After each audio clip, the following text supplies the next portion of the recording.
किसी जंगल में एक महात्मा थे। उनके कई शिष्य थे।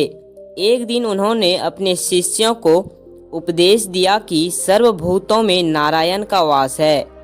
यह जानकर सभी को नमस्कार करो। एक दिन एक शिष्य हवन के लिए जंगल में लकड़ी लेने गया। उस समय जंगल में यह शोरगुल मचा था कि कोई कहीं हो तो भागो, पागल हाथी जा रहा है। सभी भाग गए परंतु शिष्य ना भागा। उसे तो यह विश्वास था कि हाथी भी नारायण है, इसलिए भागने का क्या काम। वह खड़ा ही रहा, हाथी को नमस्कार किया और उसकी स्तुति करने लगा। इधर महावत के ऊंची आवाज लगाने पर भी कि भागो भागो, उसने पैर ना उठाए।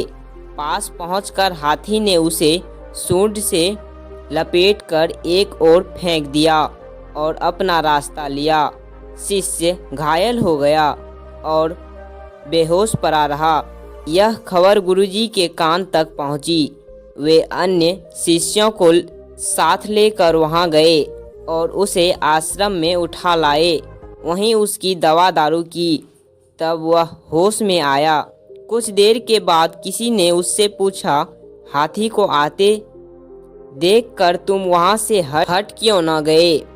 उसने कहा कि गुरुजी ने कह तो दिया था कि जीव जंतु आदि सब में परमात्मा का ही वास है, नारायण ही सब कुछ हुए हैं। इसी से हाथी नारायण को आते देख मैं नहीं भागा।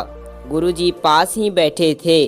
उन्होंने कहा, बेटा, हाथी नारायण आ रहे थे ठीक है, परंतु महावत नारायण ने तो मना किया। यदि सभी नारायण हैं तो उस महावत की बात पर विश्वास क्यों नहीं किया? महावत नारायण की भी बात मान लेनी चाहिए थी। साधु असाधु भक्त अभक्त सभी के हृदय में नारायण का वास है, किंतु असाधुओं और भक्तों से व्यवहार या अधिक हेल मेल नहीं चल सकता।